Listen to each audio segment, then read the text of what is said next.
Depuis le 1er mars 2024, la police républicaine a déclenché une vaste opération de répression contre les infractions routières, du contrôle du port de casque à la régulation de la vitesse sur les routes, en passant par la ceinture de sécurité, l'interdiction de surcharge, sans oublier la mise à jour des pièces des véhicules. Plus rien ne passe inaperçu. Présent sur presque tous les axes et tous les grands carrefours de nos villes et campagnes, les agents de la police républicaine n'hésitent plus à décourager tous les contrevenants aux règles et normes de la sécurité routière au Bénin. Mesdames et messieurs, soyez les bienvenus sur cette spéciale émission consacrée à la sécurité routière. Déjà un mois que cette opération est déclenchée sur l'ensemble du territoire national. Que peut-on retenir de cette opération et quels sont les résultats déjà enregistrés?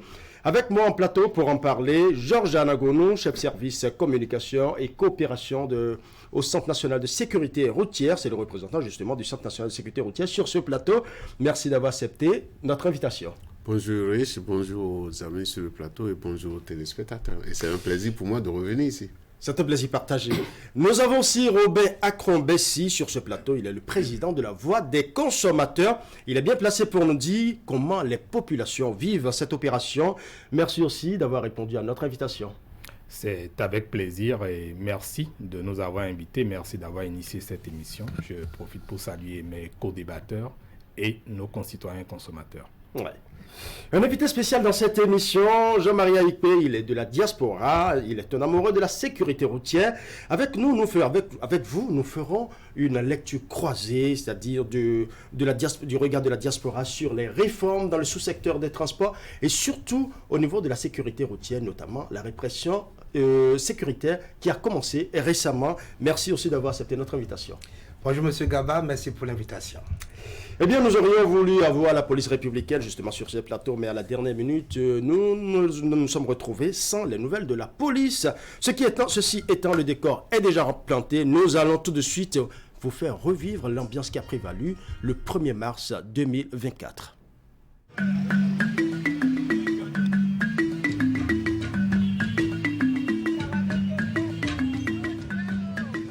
La procédure ici est pédagogique. Cette marche forcée est une forme de pression pour obliger tous les usagers à se munir désormais de leur casque. Ailleurs, la répression est sans état d'âme. Beaucoup d'usagers payent déjà les frais de leur incivisme. Ici, les surcharges, le défaut de plaque d'immatriculation ou de casque passager sont systématiquement punis. Les biotomes clients les casques, les clients les casques aéros des jetés, les clients les bien fort. Toi, on regarde des vidéos, quelqu'un a ton encodo. Nous mettons et là, au casque, tu vois, et là, les clients de bois, on des jetés, nous cassons tout. On renvoie, on casse, mais les volos, dans le match, casse avec d'autres militaires aussi. On dit de porter des casques forcément, c'est pour ça qu'on marche. Donc on va en acheter. C'est là on m'a arrêté. On m'a dit de porter un casque. Le événement m'a laissé. Et puis je marche et je vais en acheter.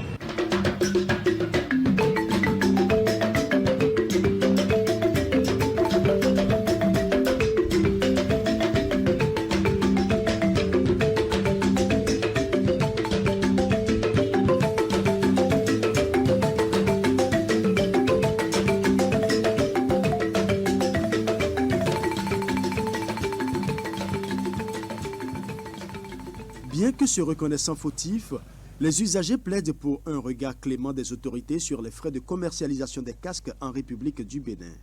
Des prix de casques qui ont enregistré une flambée subite sur le marché. Les casques là, on vendait ceci là à 5 000 francs et ceci à 10 000. Mais maintenant là, comme ils ont appliqué, les policiers veulent arrêter les gens là. Depuis le marché en gros, ils ont augmenté les prix. Mais on te renvoie. C'est vrai que nous avons mis les casques.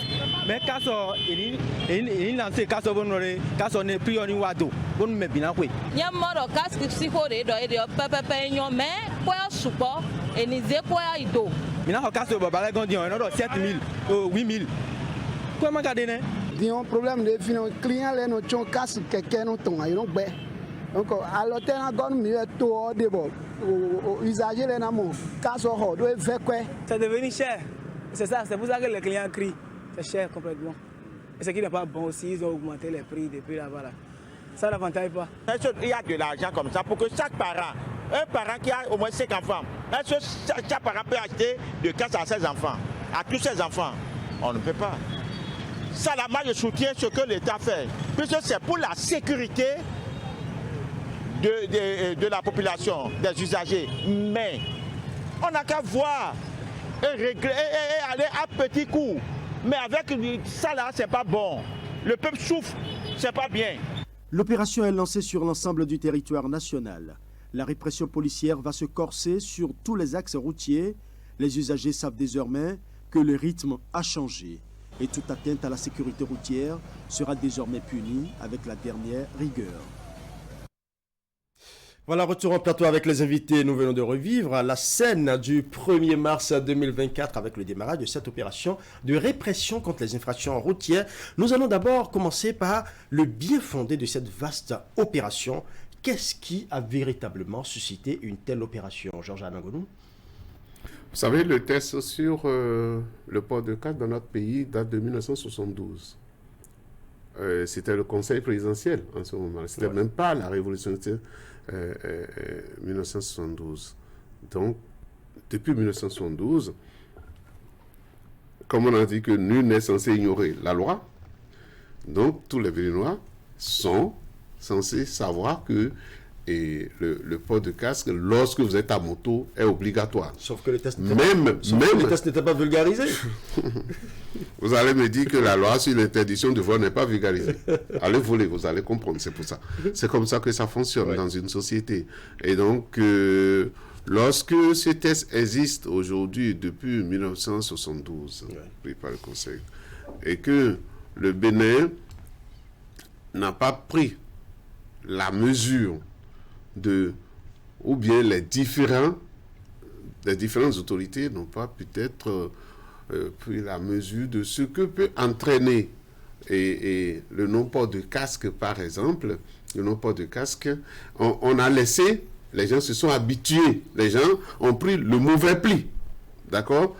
Et rappelez-vous que si je peux parler de 72, c'est tout récemment qu'on a pris le test pour dire toute moto vendue doit être vendue avec un casque. Ce qui n'est pas toujours effectif justement sur le terrain. Ouais, ça c'est encore un autre contrôle. Ça c'est encore un autre contrôle qu'il faut faire. Vous savez, on ne finit jamais de tout faire dans un pays. Là, c'est pour le casque. Les autres infractions qui sont contrôlées sur la route. Moi, je préfère dire contrôler que de dire réprimer. Les autres infractions qui sont contrôlées sur la route sont des infractions contenues dans le code de la route. Et le code de la route, tous ceux qui sont motos sur la voie publique à bord d'un engin sont censés connaître qu'est-ce que le code de la route a dit. D'accord?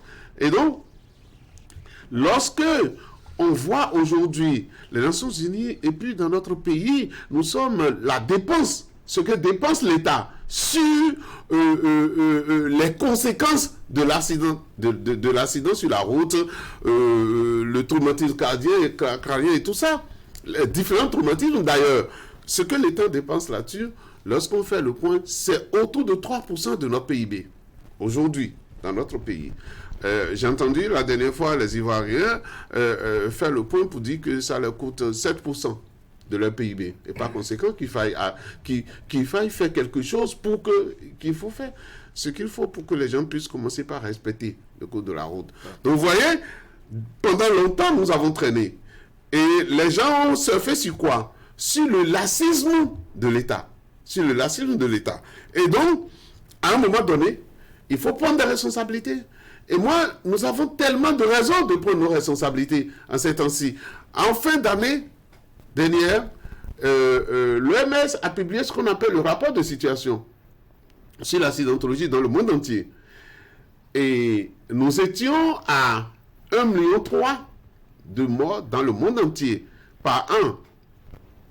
Après les 10 ans, les efforts de la décennie d'action pour la sécurité routière, tout ce qui s'est passé, le point de la dernière fois disait que, c'est vrai que j'entends disait la dernière fois qu'il ne faut pas se contenter de ça, mais le point dit qu'on est à 1,9, c'est-à-dire 1,9 million de décès.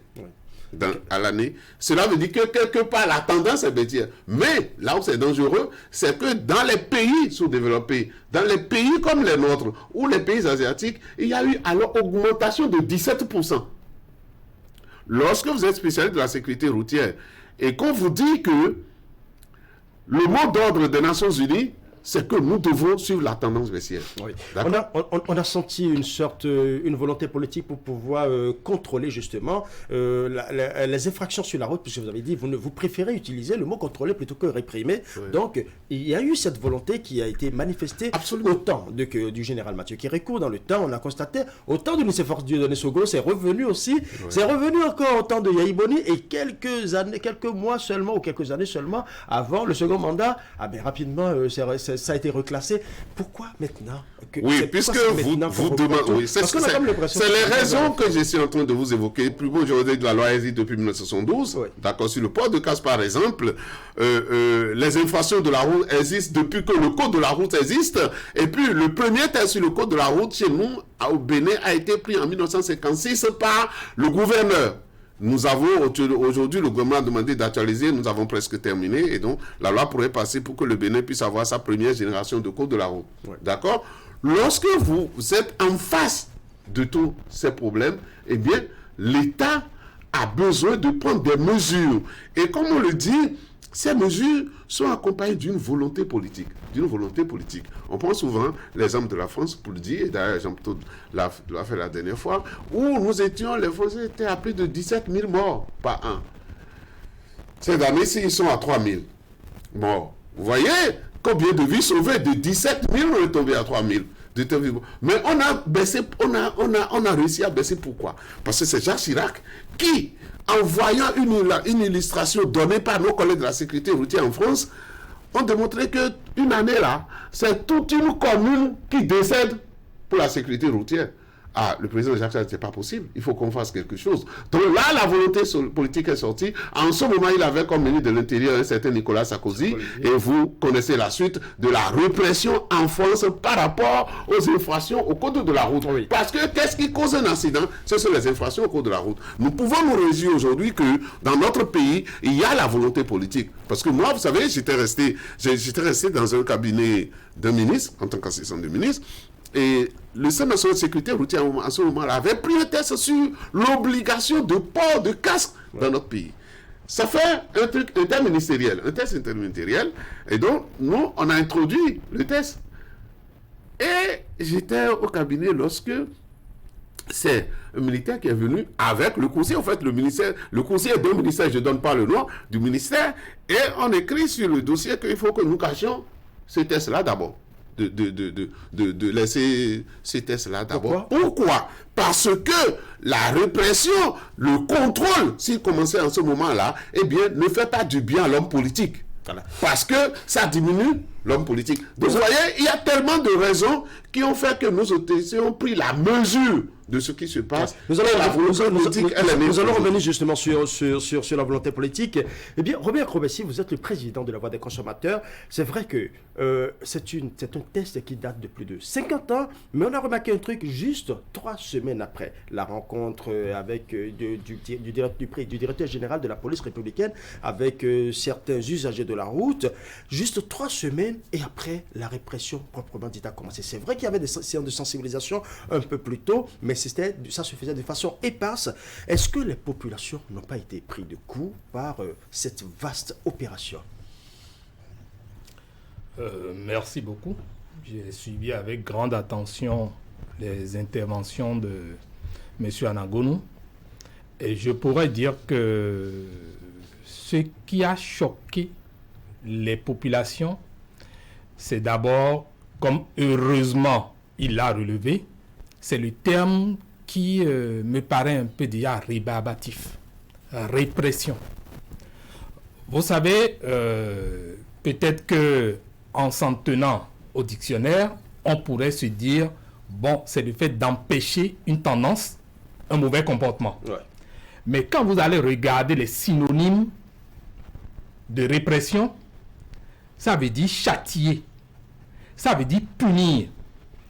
Et globalement, dans la tête des populations, c'est ce sens qu'on retient. lorsqu'on parle de répression. Donc, ça crée une psychose déjà qui a commencé par traumatiser les populations. Et je voudrais profiter pour dire que ce traumatisme est plus violent que même les traumatismes des chocs. Parce que si vous savez, ce qui tue le plus les gens aujourd'hui, c'est les crises d'AVC. Et les crises d'AVC ont pour source essentielle le stress. Est-ce que la population a vu venir cette opération? Mais c'est de ça que je veux voir. Parce que par le passé, on a vu des opérations qui ont démarré et qui rapidement ont été tuées dans l'œuf et ça a repris plusieurs fois. Cette fois-ci, l'opération a démarré depuis le 1er mars. Déjà plus de 3 semaines et l'opération se poursuit. Est-ce que cette opération, les populations, et surtout vous, les représentants, les défenseurs des consommateurs, est-ce que vous l'avez vu venir? Vous savez, on a vu venir, mais tout le monde a été pris de court d'une certaine façon. Parce que vous êtes habitué à ce qui se passait. Pas uniquement ça, mais il y avait une préoccupation essentielle. C'est-à-dire que nous sommes dans une situation socio-économique très tendue. Le panier de la ménagère est totalement érodé, pour ne pas dire que les consommateurs sont pratiquement étripés aujourd'hui. Ils subissent des taxes partout. Nous n'en avions pas fini avec la TVM. Des taxes sur les véhicules à moteur. Il y a plein d'autres taxes qui viennent chaque fois à chaque nouvelle loi de finances. Et donc pour les populations, vous savez, quand on vous dit par exemple, si vous devez aller payer, faire la visite technique, désormais vous devez avoir les TVM, la TVM. Nous allons revenir tout à l'heure, oui. Donc quand il y a cette pression-là, et qu'on vous dit, vous devez porter les casques, les gens se disent, bon, on va se donner du temps pour mobiliser les ressources pour acheter des casques. Surtout que, il y a une préoccupation que nous on a enseigné aux populations. Si vous voulez acheter des casques homologués. Mais tenez-vous tranquille, l'État n'a rien fait strictement pour que nous soyons sûrs que les casques que nous payons soient homologués. Et pourtant, la loi dont on parle, une loi vétuste de 1972, dit en son article 1 que le casque que vous portez doit être homologué par le ministère des Transports. Ça veut dire quoi? Il y a un travail en amont que le ministère des Transports doit faire, il y a un travail que le CNSR doit faire, il y a un travail que le ministère du Commerce doit faire, il y a un travail que l'ANM, l'Agence de la normalisation de la métrologie, doit faire pour que nous puissions avoir des casques homologués. Mais si vous livrez la population en pâture, en leur disant allez payer des casques, et que les populations vont vers des vendeurs qui trouvent que c'est l'occasion de faire les enchères, alors que nous parlions d'inflation, nous parlions de la volatilité des prix des produits sur le marché, vous envoyez la population en pâture comme ça, eh bien, les prix vont galoper. Oui. Et que ça n'a pas raté. Avant de revenir sur le prix des casques, est-ce que déjà aujourd'hui, parce que vous avez parlé du panier de la ménagère, qui est complètement étriqué, ce sont vos mots d'ailleurs, est-ce que il faut attendre que les populations subissent des dommages sur la route pour pouvoir manger? Est-ce que sur la route, ce n'est pas une manière de préserver aussi leur route en demandant qu'ils respectent les normes et règles de la sécurité routière? Parce qu'il faut vivre pour pouvoir manger. Vous savez, les populations n'ont jamais été contre le principe du port du casque. Vous avez dû l'entendre dans l'intervention. Mais je vous dis, les populations ont 2 préoccupations essentielles. La première, c'est la qualité du casque qu'on nous fait acheter. L'État a l'obligation de s'assurer que ces casques soient homologués. C'est le travail de l'État. Si l'État ne l'a pas fait, c'est une méconnaissance des tests de la République. Mais dans un deuxième temps, les populations souhaitent avoir des casques à coût accessible. Et vous savez, pour une pareille opération, nous, on ne voit pas la police à part, on ne voit pas le CNSR à part, on ne voit pas les autres instances de la République à part. Nous voyons le gouvernement, nous voyons les institutions de l'État comme dans l'unicité. Et dans ce sens, ça aurait été bien organisé que l'État se dise, nous évaluons à peu près combien de besoins, quel est le besoin du marché en termes de mobilisation de port de casque. Comme ça, l'État a une idée et l'État peut se dire, comment est-ce qu'on peut mobiliser ces casques parce que c'est nos citoyens qui souffrent, qui gagnent de l'argent. Cet argent, nous voulons l'envoyer à l'extérieur. Comment on peut s'arranger pour que ces casques soient importés, qui respectent la qualité, mais qui soient à coût accessible. Parce que ce que les gens oublient lorsqu'on parle de qualité, ce n'est pas simplement qu'on a envie de faire le one-man show ou bien qu'on a envie juste de sécuriser sa tête. La question de qualité, c'est quoi? Lorsque vous n'avez pas un produit de qualité, s'il se gâte quelques mois après, vous êtes obligé de le racheter. Si par exemple un casque de qualité coûte peut-être 40 000 francs, je donne un exemple, ce n'est pas le prix, et que vous allez payer un casque de mauvaise qualité à 20 000 francs, le casque de qualité pourrait faire peut-être 5 ans, mais le casque de mauvaise qualité, vous allez le remplacer peut-être tous les ans. Ouais. Et donc pour nous, on se dit, il y a un problème de cohérence qui se pose. Lorsque l'État veut mener des actions, l'État doit prendre du temps, l'État doit écouter ceux qui sont actifs dans les droits des consommateurs pour se demander comment est-ce qu'en parfaite intelligence on peut mener cette action pour que les consommateurs pour ce cas soient sécurisés. Parlons justement de l'écoute de l'État vis-à-vis des droits des consommateurs. Ouais. Justement sur cette histoire, sur cette histoire de coût du casque, nous n'avons presque pas entendu les défenseurs des consommateurs, y compris votre association, la voix des consommateurs. On ne vous a pratiquement pas entendu là-dessus. Vous savez, c'est quelque chose que nous rappelons presque tous les jours à l'État et nous avons été même jusqu'à faire la proposition une fois déjà pour dire, au lieu d'envoyer les populations acheter des casques au bord de la voie, l'État doit exiger des vendeurs de motos d'avoir des casques en même temps avec les motos qu'ils vendent. Est-ce que l'État respecte ça? Le constat est là. Non, mieux. Oui. Nous avions proposé à l'État, pourquoi ne pas demander aux entrepreneurs, qui sont des importateurs de casques, de s'organiser pour qu'on commande ces casques dans un pays où le coût va revenir moindre ou moins cher pour les populations et que ça permette à tout le monde d'avoir les casques. Il y a un autre problème, le casque des enfants. On en parle, mais excusez-moi, parfois on se demande est-ce que les gens prennent tout le temps qu'il faut pour analyser les situations de manière holistique. Le cas des enfants, il y en a combien sur le marché? Et pourtant, on connaît la population des enfants. Sur le plateau, il pourra mieux nous élucider sur cette situation. Déjà, tout de suite, nous voulons avoir un autre son qui n'est pas toujours celui que nous voyons à l'interne. Il est avec nous, Jean-Marie Aïkbe. Il est béninois de l'extérieur, vous êtes de la diaspora, vous avez un regard beaucoup plus étranger, vous êtes un amoureux de la sécurité routière, vous êtes venu récemment, vous avez vu un peu, vous n'êtes pas né à l'extérieur, vous avez beaucoup vécu au Bénin et vous savez ce qui se passait avant. Aujourd'hui, vous êtes revenu, vous avez vu la phase, on ne parlera plus de répression, mais de contrôle de la police républicaine qui est en cours. Vous avez vu aujourd'hui beaucoup de citoyens en casque, les ceintures de sécurité mises. Est-ce qu'il n'y a pas quelque chose qui a changé? Alors, Monsieur Gaba, il y a quelque chose qui a changé. Je salue certaines mesures du gouvernement et je m'en réjouis. Vous savez pourquoi? J'ai une ONG et nous essayons de contribuer à l'éducation des enfants au Bénin. Et j'ai un représentant ici au Bénin. Il y a 2 ou 3 mois en arrière, nous avons discuté et nous avons eu l'idée peut-être de faire un projet dans ce sens pour sensibiliser la population à la sécurité routière. Et quand j'ai appris que le gouvernement veut faire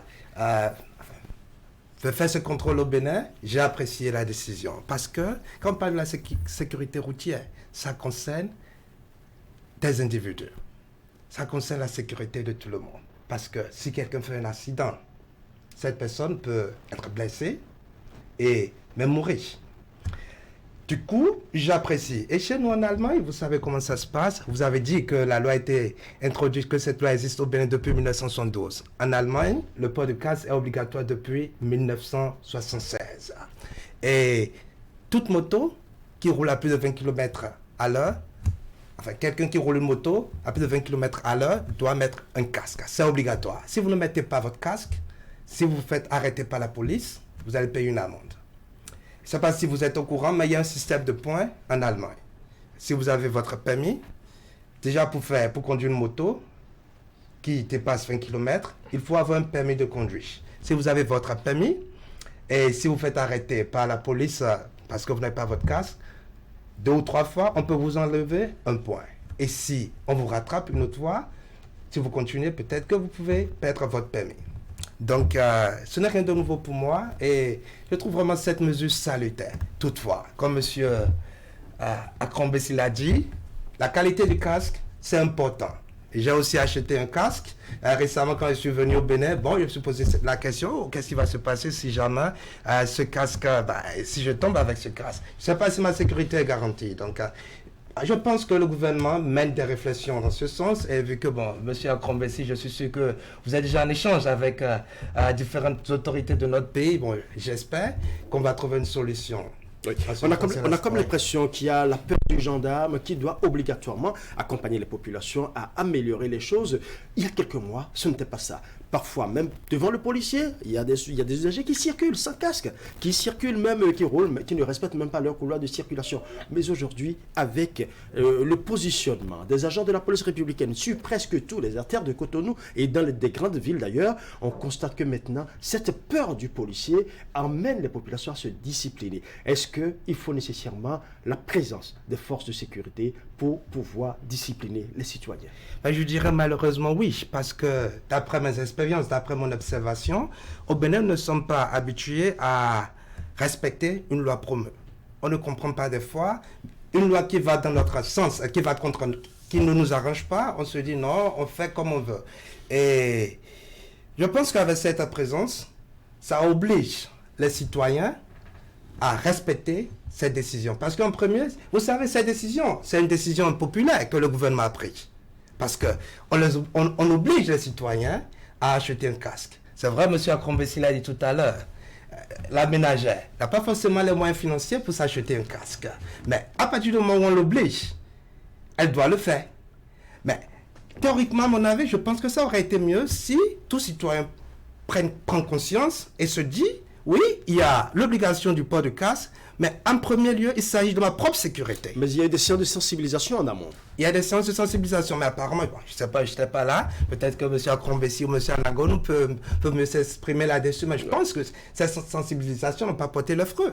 Donc c'est pour cette raison que cette obligation, que la présence de police a été instaurée. Toutefois, je pense quand même qu'on doit faire attention parce que j'ai aussi fait des expériences avec la police. Vous savez, je pense que le métier de police est l'un des métiers les plus difficiles au monde. Ils ne sont généralement pas bien payés, ils sont insultés. Et quand je regarde ici chez nous au Bénin, ils restent sous le soleil des heures. Donc je félicite toute personne qui prend cette décision de devenir policier ou policier.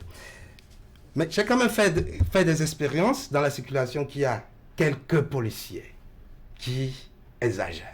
Nous allons revenir justement sur ces critiques contre l'excès de zèle. Monsieur Dango nous parlait tout à l'heure, il a soulevé un point très important. Vous avez parlé d'une loi impopulaire. Parce que tout à l'heure, vous avez bien précisé qu'on vous a demandé de mettre sous cap un arrêté interministériel qui devrait normalement, à un niveau de rendre impopulaire le politique. Mais aujourd'hui, quand nous revenons dans l'actualité, avec l'opération qui est en cours, on constate aujourd'hui que dans la circulation, on a comme l'impression que tout est en règle. Les populations sortent elles-mêmes déjà avec leur casque, circulent avec leur casque. Celui qui se met au volant, spontanément, il met sa ceinture de sécurité. Est-ce qu'il n'y a pas une petite avancée en moins de 3 semaines? Merci beaucoup. Je voudrais d'abord dire, j'ai fait mon intro et tout, ouais. On n'est pas, M. Akrombessi ou l'autre, on est ici pour expliquer. Exactement. Pour expliquer. Exactement. Et nous, au Centre national de sécurité routière, nous sommes dans une démarche d'une communication d'adhésion maintenant. D'une communication d'adhésion, parce que ce qui nous arrange, c'est lorsque les usagers, spontanément en sortant de chez eux, prennent les mesures qu'il faut pour pouvoir circuler facilement dans la ville. Et là, on n'aurait plus besoin de la police, mais le monsieur, lorsqu'il sort de chez lui, il prend spontanément son casque et le porte. En ce moment, pour nous, en sécurité routière, c'est que nous avons gagné. Nous avons gagné, pourquoi? Parce que nous ne voudrions pas qu'il y ait forcément la répression avant que l'individu l'usager ait le bon comportement qu'il faut sur la route. Un bon comportement sur la route. J'ai noté des éléments dans la démonstration de M. Akrombessi et qu'il faudrait que je revienne là-dessus. D'accord. Il parle des casques homologués. Vous savez, lorsqu'on avait lancé la décennie d'action pour la sécurité routière depuis 2011, il y a que certains pays ont choisi de travailler sur un pan donné de la sécurité routière. C'est comme ça qu'en Asie, ils ont choisi de travailler sur le port de casque. Parce que là où on utilise plus de motos, c'est dans ces pays-là, les pays asiatiques, Inde et autres. Donc, ils ont décidé de travailler sur le port de casque pour que tous ceux qui sont à moto puissent porter du casque. Lorsque vous voulez faire une sensibilisation de cette manière-là, et c'est reconnu aux Nations Unies, vous ne commencez pas par le plus dur. qu'est-ce que je voudrais dire? Vous ne commencez pas à dire aux gens, vous devez avoir nécessairement ça. Bon, peut-être que je n'aurais pas dit sur un plateau, mais je le dis. Parce qu'avec Jean-Claude, la dernière fois, on en a parlé, puisque lui aussi, Jean-Claude, je voudrais dire, l'envoyé spécial des Nations Unies pour la sécurité routière, quand il est venu, vous savez avec quoi il est venu? Il est venu avec un casque dans sa valise. Et lorsqu'on s'est vu à l'aéroport tout de suite, il commence par dire, est-ce que les gens portent le casque ici? Parce qu'il est déjà venu une fois au Bénin il y a près de 10 ans et n'a vu personne porter le casque. Et il dit, est-ce que les gens portent le casque? Je dis, oui, les gens portent le casque. Et il dit, mais quel casque? Les casques comme votre casquette que vous avez sur la table qui va se casser d'un instant à l'autre. Je lui ai dit, non, les gens portent quand même des casques et nous savons tous que les casques qu'on porte au Bénin sont des casques qui viennent de l'Asie, souvent des pays asiatiques. Et donc, on peut s'imaginer qu'on les porte aussi là-bas. Quand je veux faire prendre une habitude à un usager, ce qui m'intéresse d'abord, c'est qu'il puisse apprendre à porter le casque. Qu'il puisse apprendre à porter le casque. Quand je finis cette étape, je passe à l'étape 2. Il faut que le casque soit homologué. Et l'homologation d'un objet, si vous voulez, l'homologation d'un objet, c'est quelque chose qui se fait par la loi. Il existe un laboratoire. Actuellement, non, je pense qu'il y a 2 semaines, 3 semaines, les collègues des Nations Unies étaient au Rwanda. Au Rwanda, parce que comme les Rwandais aussi portent beaucoup le casque aujourd'hui. Ils portent beaucoup le casque depuis l'arrivée de Kagame. Ils sont d'ailleurs, on commence par les citer en Afrique comme un pays où on respecte le plus les institutions et les institutions de la sécurité routière, si vous voulez, les règles de la sécurité routière.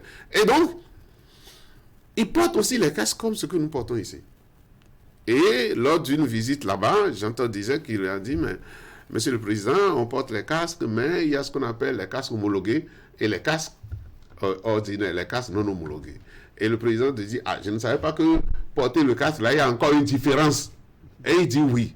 Et donc, ils ont élaboré un projet pour eux et ils sont en train d'installer le laboratoire d'homologation de casques au Rwanda. Donc, nous aussi, nous sommes sur le chemin et pour nous en sécurité routière, qu'est-ce qu'on voudrait? Effectivement, qu'on puisse élaborer, on puisse disposer d'un laboratoire qui, de par nos réalités, nous allons dire voilà le casque qui peut être bon au Bénin. C'est ce que ça veut dire l'homologation. Voilà le casque qui peut être bon au Bénin. Lorsque nous avons dit ça, nous allons avancer. Donc, pour nous, il s'agit d'amener les gens à prendre le pli de porter le casque. C'est vrai, les casques dont vous parlez, les casques qu'on voit aujourd'hui, n'ont pas la protection totale. Mais vous savez, en matière de casque, il y a 3 catégories en fait. Il y a 3 catégories de casques. Donc, nous portons les casques aujourd'hui qui ne nous couvrent pas entièrement. Mais mieux vaut être couvert un tout petit peu de n'être pas couvert du tout. Vous voyez ce que je veux dire? Donc, nous sommes sur la ligne, que nous puissions y arriver. Vous savez, le casque homologué aujourd'hui, ça coûte 28 000. D'accord? Et lorsque le Centre national de sécurité veut travailler, ce n'est pas pour la première fois, nous étions en collaboration avec les Français, un département français, où nous avons acheté des casques homologués. Et ces casques-là, bon, quand on dit homologué, c'est homologué en France. Parce que nous, nos normes n'étant pas encore déterminées, nous copions toujours. Ce qui est sûr, c'est que nous savons que c'est des casques, de bonnes casques. Donc, homologués en France, nous avons déjà distribué, chaque fois que nous faisons des jeux radiophoniques ou des sensibilisations, nous distribuons cela. Et la dernière fois, vous n'avez pas oublié certainement, nous avons négocié avec les Marocains et nous avons obtenu des casques aussi homologués, que ce soit en France. Qui étaient distribués aux populations. Bon, voilà, c'est insignifiant. Il n'y en avait que 1000 et le gouvernement avait exigé que nous puissions donner ces casques-là directement. Et d'ailleurs, ça a été fait sous la supervision de l'ambassadeur. Avant de revenir sur l'homologation des casques, justement. Je voudrais quand même évoquer un peu la question de répression. Oui, un instant, nous allons revenir sur la répression parce que le Bénin a reçu, vous l'avez évoqué d'ailleurs, toi-même, vous l'avez évoqué tout à l'heure, le Bénin a reçu récemment la visite de l'envoyé spécial des Nations Unies pour la sécurité routière, Jean-Claude. Oui. Et en quelques jours, il a eu le temps d'observer les réformes amorcées dans le sous-secteur des transports et surtout en termes de sécurité routière. Nous allons suivre un peu ces observations. Mais déjà, ça m'a fait très plaisir de revenir au Bénin. Je crois que ma dernière visite, c'était il y a une dizaine d'années. Et j'ai vu beaucoup d'améliorations. J'ai été déjà très agréablement surpris lorsque j'ai vu que tous les utilisateurs de 2 et 3 roues étaient équipés d'un casque. Donc ça, c'était quelque chose qui était extrêmement important, puisqu'on sait que l'accidentologie au Bénin porte à 57% au niveau des 2 et 3 roues. Donc c'était une décision absolument essentielle et je tiens à féliciter le gouvernement pour cette implication, pour cette décision. Et puis, évidemment, le fait de pouvoir rencontrer les hautes autorités, de voir le secteur privé, de voir mes collègues au sein des Nations Unies, de rencontrer des ambassadeurs, eh bien, m'a permis de voir l'évolution de la situation. Alors, néanmoins, il y a toujours trop de victimes sur le continent africain, et notamment au Bénin. Et le fait de prendre des décisions drastiques est absolument essentiel si on veut voir le nombre de victimes diminuer. Donc j'espère réellement que mon passage sera également un point d'accélération pour s'engager encore plus pour sauver des vies au Bénin. Voilà, ce sont les observations de Jean-Todt, l'envoyé spécial des Nations Unies pour la sécurité routière. Robert Convessi, vous l'avez entendu, très rapidement, quelques mots. Non, je voudrais déjà penser que souvent, il faut que ce soit d'autres qui nous rappellent ce que nous devons faire. J'ai été très heureux d'entendre M. Anagoun même dire que ce monsieur a attiré leur attention sur ce que le casque doit répondre à un certain nombre de normes. Parce qu'un casque qui ne vous sécurise pas entièrement ne vous sécurise pas. Si on a conçu le casque, c'est pour protéger la tête, pour protéger le cerveau, parce que la barrière hémato-encéphalique ne suffit pas pour protéger le cerveau contre tout choc. Le casque bien renforcé. Si un casque n'est pas sécurisé, que vous le portez, en réalité, vous vous exposez. Je vais vous donner 2 éléments sur les casques. Quand vous prenez la jugulaire, la ceinture qui est ici, qui protège le menton, pour les casques paillots que nous avons souvent sur le marché, avec un petit choc, ça se détache. Donc, lorsque vous tombez, le casque s'en va et ça s'observe souvent lors de beaucoup d'accidents. Oui, maintenant, remarquez également que les policiers, très souvent, de plus en plus, insistent pour que les usagers mettent les jugulaires. Parce que, qu'est-ce qui se passe souvent sur le terrain? Vous voyez des usagers qui ont leur casque en bonne et due forme, qui ne les mettent souvent pas. Parfois, c'est entre les jambes, ils sont à moto, ils roulent, et c'est à la vue du policier à distance qu'ils mettent le casque, et ils n'ont souvent pas le temps, puisque étant en train de conduire, ils n'ont souvent pas le temps de mettre les jugulaires. Donc, dans la plupart des cas, c'est ce que nous observons dans la circulation, mais l'autre chose est que si on met la jugulaire, est-ce que là, d'une certaine manière, est-ce qu'on n'est pas protégé? Et c'est ça ce que je vous explique. Il faut que la jugulaire soit solide. Moi, j'ai un casque original qui vient de l'Occident. J'ai eu des casques qui viennent de l'Asie, comme l'a dit M. Anagoun. Mais quand vous regardez les deux, c'est le jour et la nuit. On prend le casque, par exemple. La dernière fois, on a gardé un casque d'Asie. Mais vous l'avez tenu, et puis la jugulaire s'est détachée. Et il y avait une dame à côté qui me disait, bon, il faut attacher. Vous voyez le problème? Il y a la qualité même de la calotte qui protège lorsqu'elle peut se fracasser. Mais quand M. Anagoun dit que c'est fabriqué en Asie, donc c'est bon pour nous, non. Malheureusement, ce n'est pas le cas. Ça. Oui, vous avez insinué ce qu'il porte là-bas aussi, ce n'est pas ce qu'il porte là-bas aussi. Je voudrais rectifier de manière ferme. Je voudrais rectifier de manière formelle. J'ai été en Chine, nous avons été suivi une formation sur la protection des consommateurs et nous avons attiré leur attention sur un certain nombre de problèmes. Vous voyez nos moteurs ici. Lorsque vous avez des pièces détachées qui deviennent défectueuses dans le moteur, vous prenez, c'est le paillot qu'on vous sert. Et quelques temps après, vous êtes obligé toujours de remplacer. Alors on leur a posé la question, mais pourquoi vous nous envoyez que des produits mal façonnés chez nous? Vous savez ce qu'ils nous ont répondu? Demandez à vos États de contrôler la frontière. Ça veut dire quoi? Chez eux, les normes se respectent. Vous savez, chez eux, vous allez dans les marchés, vous avez les associations de consommateurs qui ont des bureaux dans tous les coins des marchés. Et qui a organisé ça? C'est l'État qui a donné les moyens aux associations de consommateurs pour être aussi efficaces parce qu'ils ont une théorie. Leur théorie, c'est, si vous voulez développer une économie, le consommateur la qualité du service doit être irréprochable. Oui, mais est-ce que la qualité du service n'est pas irréprochable? Est-ce que quelque part, ce n'est pas aussi l'inactivité des associations de défense des consommateurs qui fait que les normes ne sont pas contrôlées? Parce que si éventuellement, vous êtes mieux organisé et que vous allez vers le gouvernement et que vous proposez ces genres de solutions pour pouvoir mieux protéger le consommateur, je pense que d'une certaine manière, vous auriez quand même connu une avancée. Vous savez, nous faisons beaucoup de travail avec le gouvernement. Avec la police, c'est des partenaires. Je les remercie en passant pour tout ce que nous avons eu à faire, tout ce que nous continuons de faire. Mais le véritable problème est celui-ci. M. Anagono l'a dit tout à l'heure. Il arrive qu'il y ait des dossiers qui n'arrangent pas certaines structures de l'État. Et lorsque vous proposez, vous êtes comme l'empêcheur de tourner en rond. Et en ce moment, on ne prend pas en compte. Et vous savez, nous, on n'a pas beaucoup de moyens. On a des moyens très limités. Et lorsque vous avez des moyens limités, vous concentrez vos énergies sur ce que vous allez faire qui est efficace et efficient. Et dans ces conditions, vous comprenez que lorsque nous proposons et que le gouvernement n'écoute pas, nous sommes obligés de nous concentrer sur d'autres choses.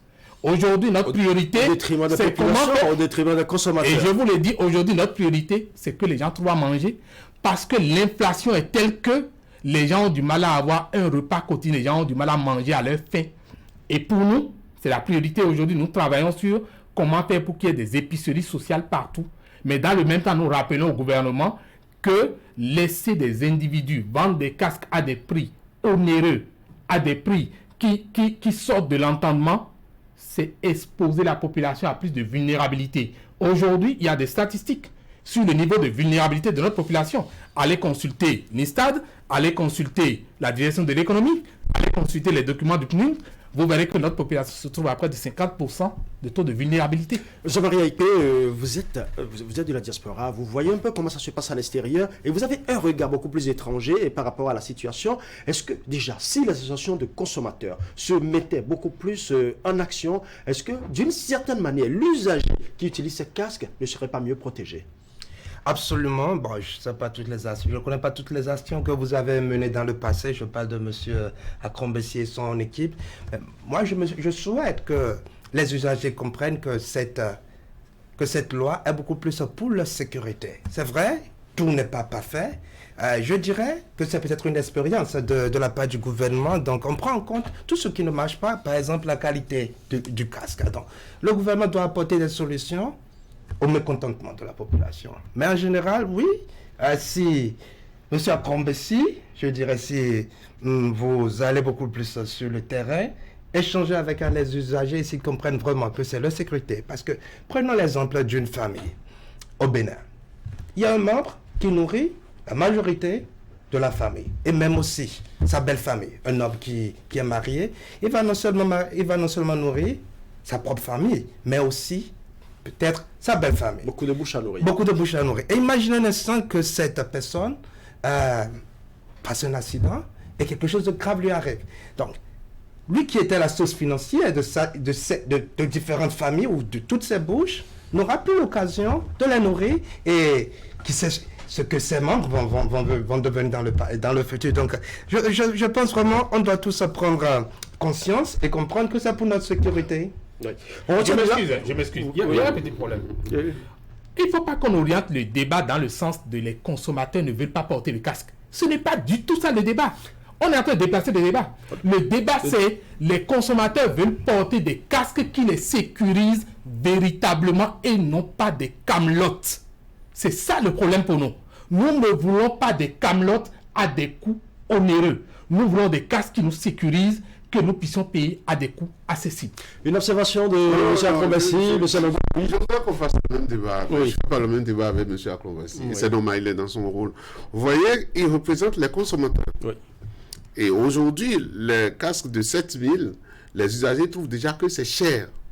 Vous voyez ce que je veux dire? Ils sont plus à 7 000, ils sont à 15 000, 20 000. Non, pardon, on va y aller. Monsieur Akrombessi. C'est la réalité. Monsieur Akrombessi. Après que vous veuillez nier la réalité du terrain. Non, j'achète aussi, j'en ai acheté. Vous voulez que je vous amène sur le pont de Godoué, vous allez en acheter à 7 000. Vous voyez ce que je veux dire? Ça dépend dans quel marché vous vous êtes retrouvé. Ne parlons pas de ça. Je disais qu'on faisait pas le même débat. Pourquoi? Parce que moi, et des instructions que j'ai reçu des Nations Unies, c'est que je puisse amener les gens à prendre l'habitude de porter le casque dans un premier temps. Ouais. D'accord? je comprends que M. Akonversi dise nous devons être protégés à 100%.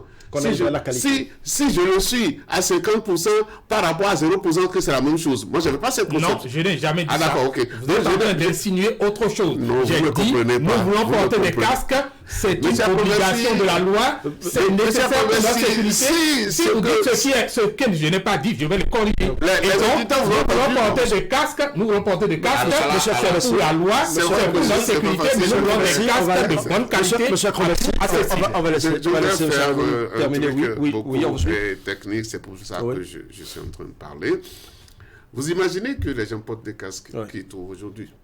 Même les casques, nous l'homologués, ce que nous avons sur le marché, et qui trouvent que ça va jusqu'à 15 000. Ce qui est sûr, vous prenez un casque homologué aujourd'hui, que vous amenez, le minimum c'est 27 et 28 000. D'accord? Est-ce que moi, en voulant faire une éducation à la base, est-ce que je commence par le plus haut ou je commence par ce qui peut être un peu accessible et qui peut-être ne protège pas à 100%, je suis d'accord avec lui, mais apporte quand même un minimum de protection. C'est cela, amoindrir le choc, Je connais la qualité de casque lorsqu'il est homologué, il est de bonne qualité. Je peux même vous parler des couches qu'il y a dans un casque. Lorsque un casque doit être un bon casque, quel nombre de couches, quelle doit être l'épaisseur de chaque couche, je connais. C'est pas ça. Donc la première opération, elle est beaucoup plus pédagogique. Et c'est reconnu au niveau de la société, c'est ce que je lui ai dit. Il faut aller chercher. Vous devez, surtout dans les pays comme les nôtres, vous devez d'abord amener les gens à prendre l'habitude de porter de casque. Et quand vous finissez cette étape, c'est comme on a dit, les pilotes doivent porter. D'accord? Aujourd'hui, nous sommes passés aux usagers, même si ça crie partout. Mais ce que vous dites n'est pas inconnu du gouvernement, parce que vous savez, je vous ai dit tout à l'heure, lorsque Jean-Claude venait, il est venu avec un casque. Et lorsque nous avons fait la réunion avec les ministres présents de ce ministère, en présence du ministre d'État, et Abdoulaye Diallo, il a posé le problème et il a montré le casque que lui a apporté. Il dit, il y a aujourd'hui un marché qui existe et que lui connaît, c'est certainement une usine qui veut faire à moindre coût et qu'avec $20, on peut avoir le casque. Je pense $20, ça doit faire dans l'ordre de 13 000 et quelques. Et le ministre d'État disait, oui, mais voilà un chemin que le gouvernement peut suivre. C'est pourquoi il a parlé on va parler de postes, de casques homologués. Les gens ne commencent pas à crier pour dire, on n'a pas encore porté des casques de 7 000 et le gouvernement parle déjà de casques homologués. Ça, c'est les usagers qui l'ont dit. Et je suppose, enfin, c'est pas que je suppose, M. Akonversi représente ces usagers-là, qui pensent qu'il ne faut pas que tout de suite, nous leur demandons de porter des casques qui coûtent plus cher parce qu'ils ne pourront pas acheter. Vous voyez ce que je veux dire? Mais le gouvernement sait que pour en arriver à porter des casques homologués, il faut qu'on suive le chemin. Et c'est ça le ministre d'État avait dit, quand Jean-Claude était là, le gouvernement doit s'arranger pour que ces casques qu'il nous a présentés et qui sont des casques homologués, qui sont autour de $20, que le gouvernement puisse trouver les moyens de subventionner cela pour que les gens puissent l'avoir à moindre coût. Donc, personne n'est resté. Mais je voudrais quand même ajouter une chose. Il est en sécurité routière. La répression est pédagogique, en fait. C'est cela. Vous avez un professeur en classe, il dit, je fais contrôle. Et, enfin, ce qu'on appelle à notre temps interrogation, on dit, je fais contrôle. Pourquoi? Parce qu'il voudrait savoir si ce qu'il est en train d'enseigner, si les élèves ont retenu. Je vous donne un exemple, M. Akonversi. Il y avait une entreprise dans ce pays. Avant qu'on ne commence en 2015 à réprimer les casques, nous, le CNC, on fait toujours, on n'a jamais arrêté de faire des sensibilisations sur le port de casque. Qu'est-ce que l'entreprise a fait? L'entreprise a subventionné l'achat de casques. Les travailleurs ont payé. Et l'entreprise a donné la grande partie. Mais les casques sont venus et sont restés au magasin. Vous savez pourquoi? Parce qu'il n'y a pas eu contrôle en ville sur le port de casque. Mais lorsqu'en 2015, nous avons lancé la campagne pour dire on commence la répression, et on nous a dit qu'une journée, à la veille, le magasin ne pouvait pas rentrer chez lui parce que tout le monde est allé chercher son casque. C'est là l'importance de la répression en matière de sécurité routière. Et si je vous parlais de la France, toutes les mesures prises, non, c'est pour vous laisser beaucoup. Toutes les mesures prises sont des mesures de répression.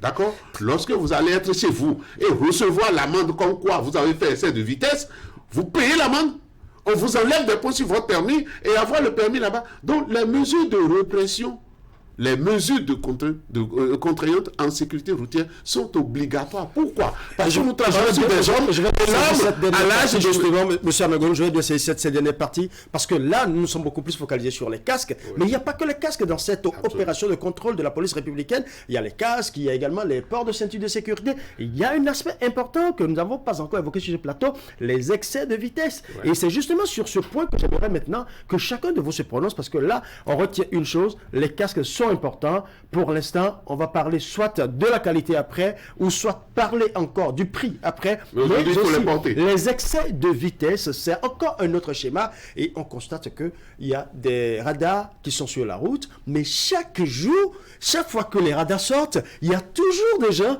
qui tombent en infraction. Qu'est-ce qui se passe, M. Akombassi? Permettez-moi de dire, on ne retiendra pas que les casques d'abord, la sécurité après, on retiendra que les casques et la sécurité en même temps. Parce que pour nous, c'est notre obligation. D'accord, maintenant vous répondez à la question. Deuxièmement, oui. Par rapport à votre question de la vitesse, vous voyez, il n'y a même pas la signalisation verticale partout. Au point où vous allez sur des axes où vous ne savez pas quelle est la vitesse limitée. Ça, c'est les insuffisances de des routes ou de la signalisation sur nos routes. Mais on sait, on est d'accord. Mais on sait, mais on sait, M. Akombassi, on sait qu'en agglomération, il y a des vitesses, soit 60 km/h, soit 50 km/h. Si les usagers connaissent ça et qu'ils outrepassent ces vitesses, est-ce que vous ne trouvez pas qu'il y a il y a un détail globalement par rapport à la circulation routière qu'on ne prend pas en compte. Les plus éduqués, ceux qui ont les meilleurs comportements, c'est ceux qui ont le permis de conduire. Donc, le véritable nœud de la question, c'est l'éducation. Il faut que les gens aient le permis de conduire. Parce que vous avez beau donner l'information à quelqu'un qui n'a pas appris les règles du code de la route, eh bien, c'est pour quelque temps. Il reviendra encore avec les mêmes bêtises. Et vous savez quoi? Dans les pays qui ont compris, on ne met pas la pression à un être humain pour l'éduquer. Ouais. Monsieur on lui permet, on l'éduque dans la souplesse. Oui, j'aimerais aborder cet aspect d'une autre manière tout à l'heure, en parlant justement des défalcations des points. Ce n'est pas que le casque, il y a également l'excès de vitesse. Un petit commentaire sur le casque. Monsieur Anagono, vous avez dit que dans le passé, vous avez fait vous avez sensibilisé les usagers. Non, juste un peu. Voilà, mais j'ai l'impression que vous n'avez pas fait assez d'efforts dans le passé parce que quand je viens, les quelques fois que j'étais venu au Bénin, avant le 1er mars, mais j'ai pas constaté qu'il y a des actions. J'ai dit, en matière de sécurité routière, la répression est pédagogique. Oui. Lorsque vous enseignez l'homme, vous ne faites que lui parler.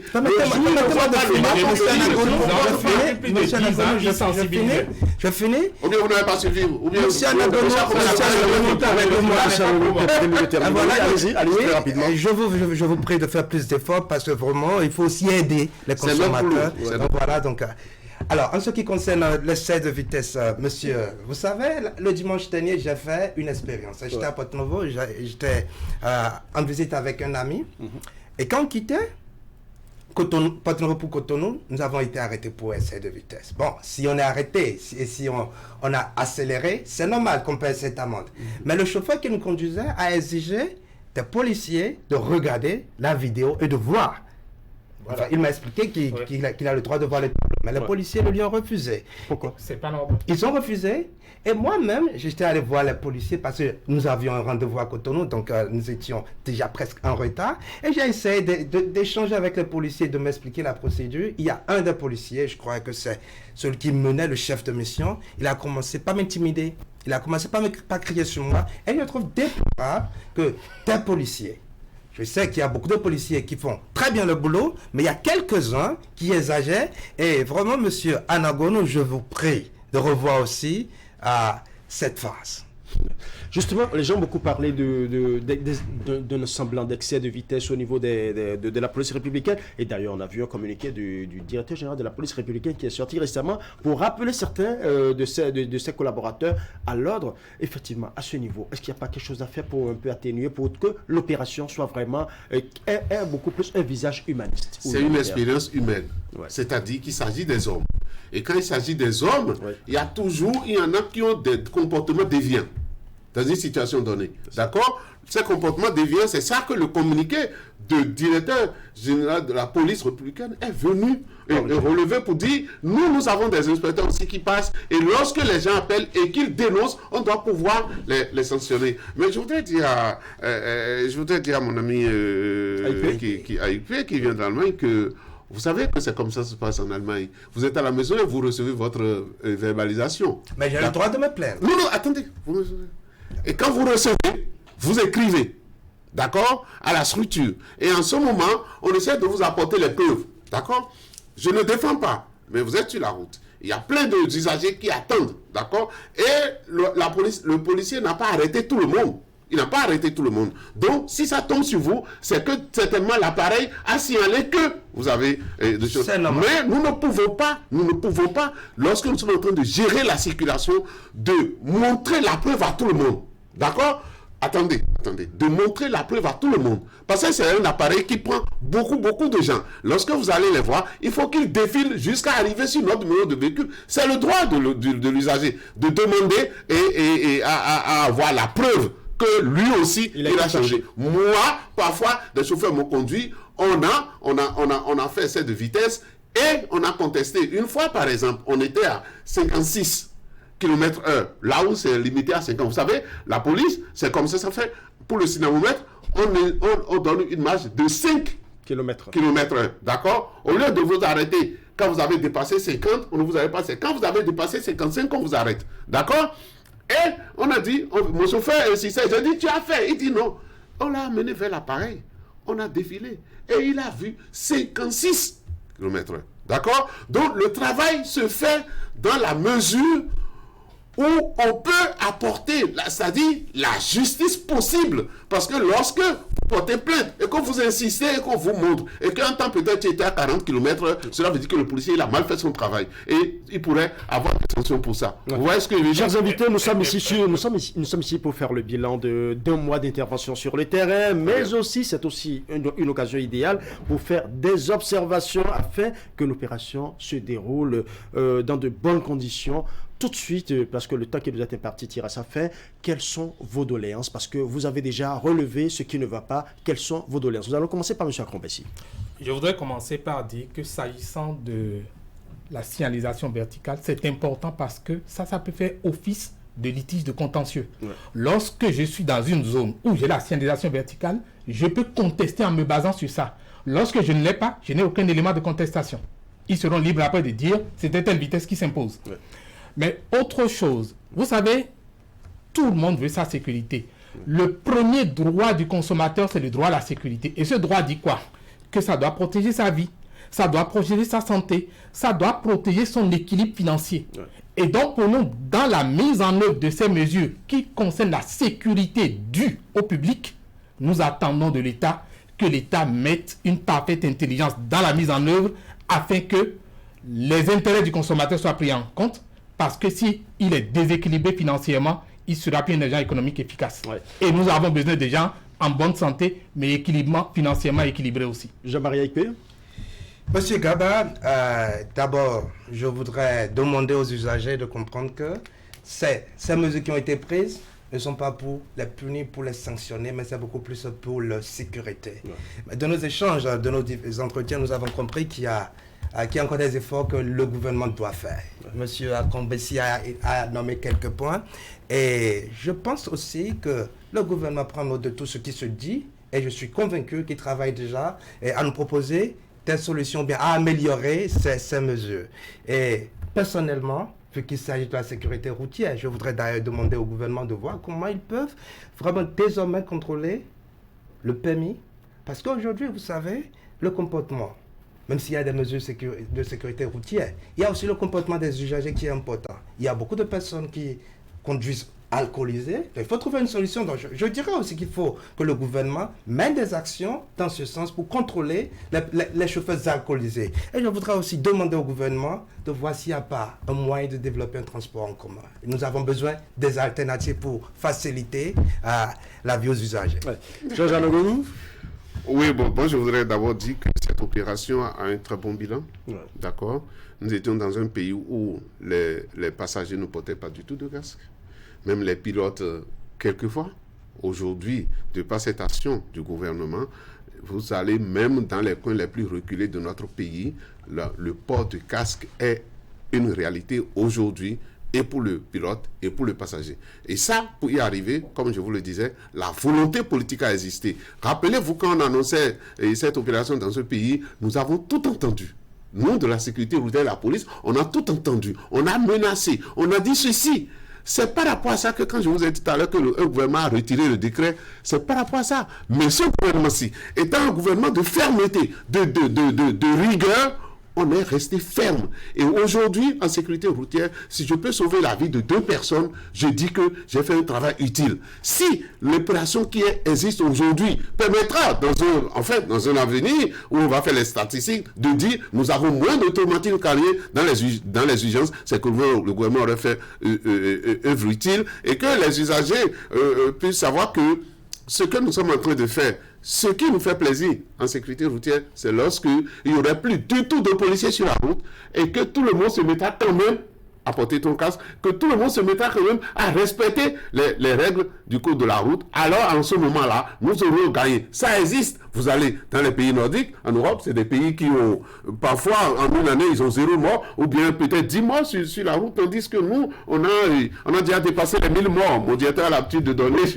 il a l'habitude de donner la moyenne pour ne pas choquer. Quand il dit 800, c'est que quand il a mis, on met 5 années ensemble pour faire la moyenne au trou. Mais en réalité, aujourd'hui, 2001, 2021, 2022, 2023, nous sommes en train d'exploser et de dépasser la barre des 1000 morts. Monsieur Akomesi, rassurez-vous, lorsque c'est comme ça, un gouvernement ne reste jamais tranquille. Un gouvernement qui est responsable, il prend des mesures pour arrêter l'hémorragie. C'est ce que nous sommes en train de faire. Et dans peu de temps, nous allons nous voir pour faire le bilan et on comprendra que cette action qui est menée aujourd'hui avec fermeté de la part du gouvernement et de la police et du Centre national de sécurité routière a porté ses fruits. C'est ce que nous voulons. Voilà. Et justement, à vos doléances, nous allons ajouter celle de Jean Todt, l'envoyé spécial des Nations Unies pour la sécurité routière. Il a aussi fait quelques recommandations qui ne sont pas négligeables. Nous allons suivre. Alors, déjà, encourager le maintien du port du casque pour les passagers et pour les conducteurs, évidemment, mais également avoir accès à des casques homologués, ce qui n'est pas tout le temps le cas, donc des casques qui vont répondre aux besoins, ça c'est quelque chose d'indispensable. Ensuite, un contrôle technique des véhicules me paraît absolument essentiel. L'aménagement des routes qui est en cours et qui va continuer. La qualité des secours. Et puis des choses très simples. Le contrôle de vitesse, on l'a vu ce matin. Le contrôle du port de la ceinture de sécurité à l'avant, à l'arrière. Le contrôle de la consommation d'alcool. On ne peut pas boire et conduire, c'est un choix. Et puis l'utilisation du téléphone, donc la distraction. Donc ça, ce sont des recommandations extrêmement importantes que je fais pour diminuer le nombre de victimes sur les routes au Bénin. Voilà, je parie que vous vous êtes tous retrouvés dans ces différentes recommandations. Le temps est très vite passé. Nous sommes à la fin de cette émission que nous vous remercions d'avoir suivi, chers amis téléspectateurs. Vous avez suivi les critiques, les observations, mais aussi les encouragements des uns et des autres. La répression contre les infractions routières se poursuit sur le terrain. Faisons donc l'effort de nous mettre en règle vis-à-vis du code de la route. Certaines recommandations sont aussi faites sur ce plateau. Certainement que les autorités compétentes en tiendront compte pour améliorer la qualité de cette opération qui ne vise qu'à sauver des vies sur nos axes routiers. Merci à vous, chers amis invités. Merci pour vos apports, vos critiques et vos observations. Merci aussi à vous, chers amis téléspectateurs. Portez-vous bien. On se retrouve très prochainement.